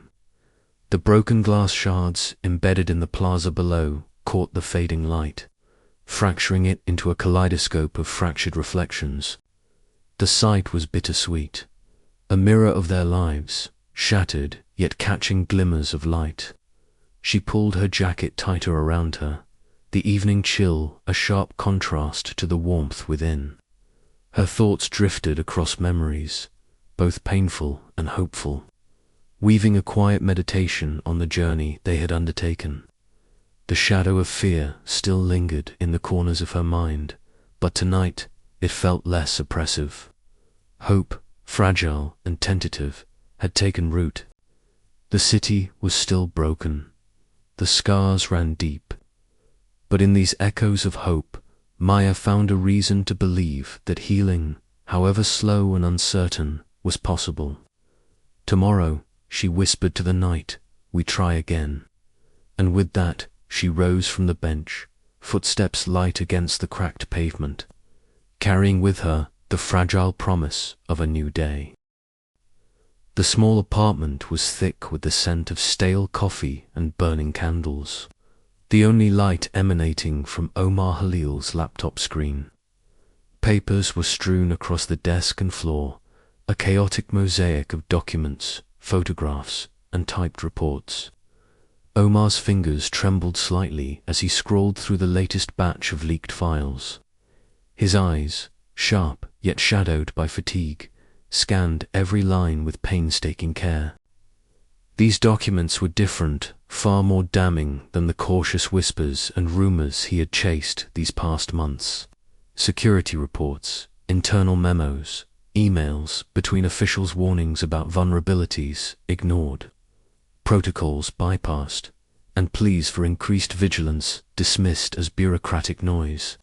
The bombing, he realized with a sinking heart, was not merely a tragic event but a preventable catastrophe masked by negligence and silence. His mind raced, the weight of responsibility pressing down. Would the community be ready to hear this truth? Could the survivors bear the added burden of betrayal atop their grief? Omar was no stranger to pain, but this revelation threatened to unravel the fragile threads of hope woven painstakingly through the city's shattered streets. Hours later, the community center was packed. Survivors, volunteers, and city officials filled the hall, the air thick with unease. Maya Alami sat near the front, her journal resting unopened in her lap, eyes fixed on Omar as he prepared to speak. Leela Hassan stood at her side, offering a reassuring, if weary, smile, while Jamal Farid's knuckles whitened around a folded flyer, his jaw clenched tight. The room was a microcosm of the city's fractured spirit, hope and despair, trust and suspicion, all mingling in uneasy proximity. Omar stepped forward, his voice steady but low as he began to reveal the documents. Screens flickered to life, displaying emails marked urgent, reports flagged ignored. He narrated the story of silence from those meant to protect, the missed chances to prevent the worst. The crowd's reaction was immediate and visceral. Whispers grew to murmurs, murmurs to heated exchanges, faces contorted with disbelief, anger, and betrayal. Some shook their heads in denial, others clenched fists in rage. Maya felt her chest tighten, a cold wave washing over her. The city she once thought of as a home was revealed in a harsher, lighter place where trust had been sacrificed at the altar of complacency. Yet, amidst the turmoil, she glimpsed something fragile but persistent, the undeniable human craving for truth and justice. Outside, the evening sky bled bruised purples and reds, the ruined skyline etched against the fading light. Maya walked the cracked pavement, the silence around her broken only by distant sirens and the soft crunch of debris beneath her feet. Her thoughts churned. How could healing come when the past was so raw, so unsettled? Was forgiveness possible without accountability? Her heart ached with the weight of these questions, the fragile hope she had nurtured now tinged with doubt. Nearby, Leela and Jamal stood under the flickering street lamp, their conversation a low but urgent exchange. Leela's voice was calm yet insistent, urging patience and reconciliation. Jamal's tone was fierce, demanding justice and retribution for those who had failed them. The city's broken silhouette loomed behind them, a silent witness to their struggle. "We can't just pretend this didn't happen," Jamal said, his gaze hard. "Peace without truth is a lie." Leela sighed, brushing a hand through her curly hair. "And truth without healing will tear us apart. We have to find a way to hold both." The night deepened, the city's wounds still raw and bleeding. But somewhere in the tension lay the possibility of a new beginning. The community stood at a crossroads, caught between the shadows of the past and the fragile light of tomorrow. As Maya returned to her small apartment, she opened her journal and began to write not just the pain or anger, but the stirring hope that maybe, just maybe, they could rise from the shattered glass and find new light. The revelations of that night would echo through the days to come, challenging every survivor to decide what they valued most: justice, peace, or the delicate balance of both. The path ahead was uncertain, fraught with conflict and compromise, but the first cracks in the wall of silence had been broken. The city might never be the same, but perhaps, in facing its darkest truths, it could begin to heal. And somewhere deep inside Maya, a quiet voice whispered that survival was not just about enduring loss, but about reclaiming the future, however fragile that future might be. As the chapter closes, the community braces for the storm of emotions and decisions this new truth will unleash, leaving readers poised on the edge of revelation and resolution. The community center's worn wooden floors creaked beneath the soft footsteps of those who entered, each carrying the weight of loss, suspicion, and fragile hope.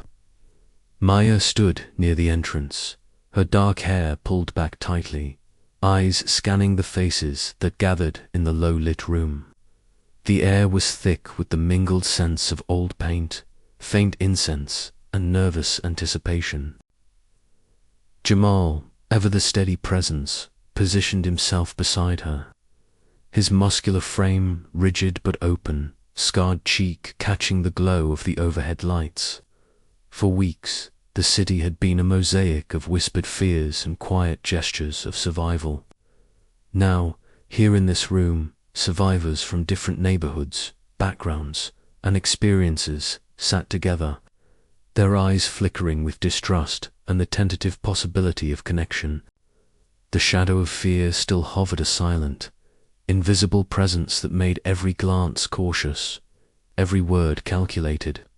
Yet tonight was different. Tonight was a step toward breaking that shadow. Leela Hassan moved gracefully through the crowd, her bright smile a balm to the weary. She handed out cups of steaming tea, the herbal aroma threading warmth into the chilly autumn air. Her presence was a quiet anchor, a reminder that even amid grief, nurturing could bloom. "Thank you for coming," she said softly, her voice steady despite the tremor of emotion beneath. "Tonight, we begin to listen to each other, to our shared pain, and to the hope that still flickers in this city." Maya took a breath, feeling the familiar tightness in her chest loosen just a fraction. She glanced at Jamal, who nodded encouragingly. "We've all been broken," she began, her voice steady but gentle. "But maybe, together, we can find the pieces that fit." The room settled into a hush. One by one, survivors began to speak, some voices shaky, others firm but wary. Stories of loss unfolded, a mother's lament for a child, a firefighter's guilt over a fallen comrade, a teenager's struggle with nightmares. Jamal shared his own pain, the anger that once burned fiercely, now tempered by a new resolve to protect and to heal. Tensions surfaced as well-old grievances, blame cast like stones, fear of betrayal. Yet, under Leela's careful guidance, these fractures were not dismissed, but acknowledged, their raw edges softened by empathy and shared humanity. Maya found herself opening up more than she had in months. Her journal left untouched at home, replaced by words spoken aloud, weaving threads of connection. Outside, the city bore its scars with quiet dignity. The bruised purple sky deepened as evening drew near, streetlights casting long shadows on cracked sidewalks. Jamal stepped onto the stoop, the cool air biting at his skin but clearing his mind. Nearby, children played cautiously, their laughter tentative but real, a fragile echo of normalcy. Meanwhile, Omar Khalil lingered in a shadowed alley, the flickering street lamp illuminating his furrowed brow as he jotted notes. His sharp eyes, always searching, reflected a restless urgency. The truths he pursued threatened comfort but carried the promise of accountability, a necessary step toward reconciliation. Back inside, as the dialogue stretched into the night, Maya felt a stirring within her, cautious optimism born from the simple act of listening and being heard. The bridges they built tonight were fragile, yes, but they spanned the chasms carved by fear and grief. The path ahead would be long and uncertain, but for the first time in a while, the possibility of walking it together seemed real. As the gathering dispersed, Maya lingered by the window, watching the city pulse with life despite its wounds. The shadow of fear was still there, a whisper beneath every heartbeat, but it no longer held dominion.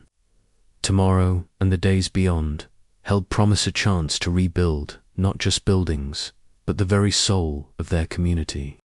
She closed her eyes, the weight of loss balanced by the fragile light of hope. "We will find our way," she whispered to the night, the words a vow more than a hope. And in that vow, the first true step toward healing was taken. The conversation had begun, but Maya knew it was only the start. The real work lay ahead, navigating the tangled web of forgiveness and justice, confronting the lingering shadows within and without. Yet tonight, in the gentle glow of shared stories and tentative smiles, a fragile bridge had been built strong enough to carry them forward, if only they dared to cross. The city outside was broken, but not beyond repair, and neither were they. The city wore its scars like a solemn badge. Buildings stood with jagged edges, streets bore the remnants of chaos, and beneath it all, a fragile pulse of life persisted.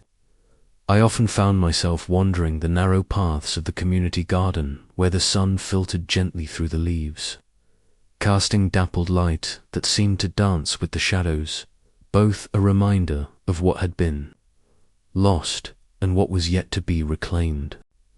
Today I sat on the worn wooden bench, journal in hand, fingers trembling slightly as I wrote a letter to those I could no longer speak to, my husband and children. The words were raw, each sentence a small fissure in the wall I had built around my heart.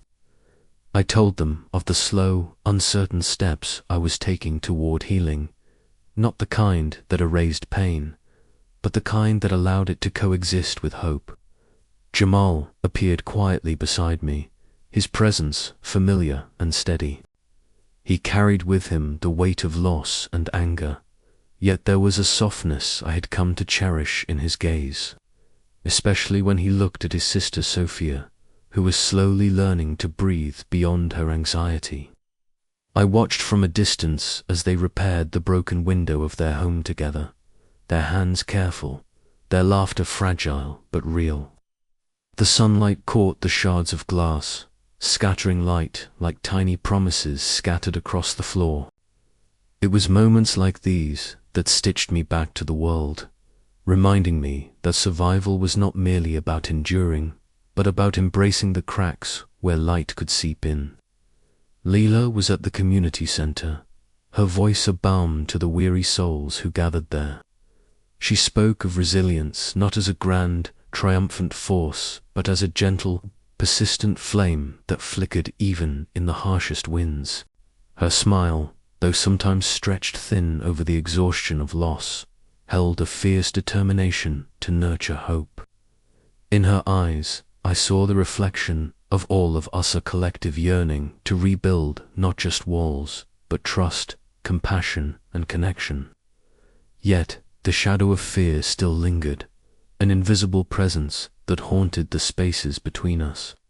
It whispered doubts, seeded suspicion, and reminded us of the fragility of peace. On an evening walk home, the soft rain began to fall, drumming lightly against my coat as the city hummed in the distance. The rain was both a cleansing and a reminder of vulnerability, washing the streets but never fully erasing the stains beneath. I welcomed the dampness, feeling it mingle with the cautious optimism swelling quietly in my chest. This was not an end but a beginning, a fragile healing that required patience and courage. In the quiet hours of the night, I often reflected on the strange paradox we lived with. The scars we bore were permanent, yet they also marked the path forward. Healing was not a destination, but a journey, one we walked together, step by tentative step, through the shattered glass of our past toward a new light. The city might never be the same, and neither would we. But in the gentle embrace of community and the shared acknowledgement of our pain, I found the strength to believe that even fractured hearts could learn to beat anew. And as dawn painted the horizon with hues of possibility, I closed my journal, ready to face whatever came next with a fragile but genuine hope. The first light of dawn stretched across the cityscape like a tentative promise, softening the jagged edges of broken glass and twisted metal that still littered the streets below. From the rooftop where I stood, the city looked both familiar and strange, scarred, but breathing, fragile yet unyielding. The skyline, once a proud silhouette of prosperity, now bore the fractures of a nightmare we all lived through, but even in its brokenness, it caught the hues of morning with a quiet dignity. I drew a shaky breath, the cool air filling my lungs as memories surged like a tide beneath the surface. The bombing had taken so much: my family, my sense of safety, the pulse of a community I thought was unbreakable.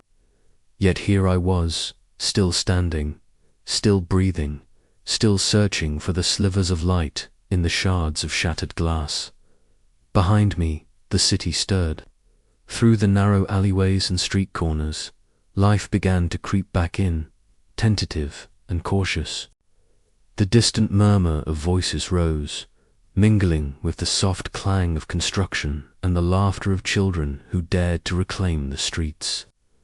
It was a fragile melody of survival, a testament to the resilience that flickers in even the darkest places. I traced my fingers over the worn leather cover of my journal, the pages filled with the jagged fragments of my thoughts and fears. Writing had been my refuge, a way to make sense of the chaos inside me. But now, as the sun's rays stretched further, I felt a shift, a call to move beyond mourning alone, to embrace not just the loss, but the possibility of renewal. Down below, the square that had once been a bustling market now served as a gathering place for those of us who survived. Today, it was transformed into a memorial, where candles flickered against the evening breeze and faces etched with grief found solace in shared presence. Leela's voice rose in quiet prayer, steady and warm, weaving a blanket of comfort over the crowd. Jamal stood nearby, his usual guarded posture softened by the gentle hand he offered Sophia, whose anxious eyes scanned the faces for signs of safety. The memory of that night, the explosion, the screams, the rush to save lives hovered like a shadow, but it no longer defined us. It was part of our story, yes, but not the whole of it. I found Jamal's gaze and offered a tentative smile. He nodded, a silent agreement that together we could carry the weight of our past without letting it crush us. His scars, both visible and hidden, mirrored my own, and in that shared understanding, I found a flicker of hope. As the memorial came to a close, Omar approached, his eyes sharp but softer than I remembered. In his hands, he held the latest findings from his investigation, a painful but necessary reckoning with truths long buried. His determination to seek justice was a vital thread in the tapestry of our healing, even as it stirred old wounds. We all carried different burdens, but our paths converged in this fragile new light. Later, back at the community center, the hum of life buzzed softly around me. Children's laughter mingled with whispered conversations and the rustle of pages as survivors gathered to share stories, seek comfort, and build connection. I opened my journal once more, the pen gliding over the paper with steadier purpose. Each word was an act of reclaiming my voice, a step toward transforming pain into strength. The city might never be the same, and neither would we. The shadow of fear still lingered in invisible presence, reminding us of our fragility. But within that shadow, light had begun to take root. It was fragile, yes, vulnerable to every gust of doubt and despair, but it was real. As I closed my journal, I felt the weight of survival settle not as a burden but as a mantle. To live was to honor those lost, to nurture the seeds of healing, and to walk forward with eyes open, heart cautious but hopeful. The shattered glass beneath my feet caught the first full glow of morning. In its fractured reflection, I glimpsed not just the ruins of a city, but the glimmer of new beginnings, a mosaic of broken pieces coming together to form something resilient, something whole. And so, with the dawn breaking over the horizon, I stepped down from the rooftop, ready to join the quiet chorus of a city and its people rising from the ashes, fragile but unbroken, into the new light.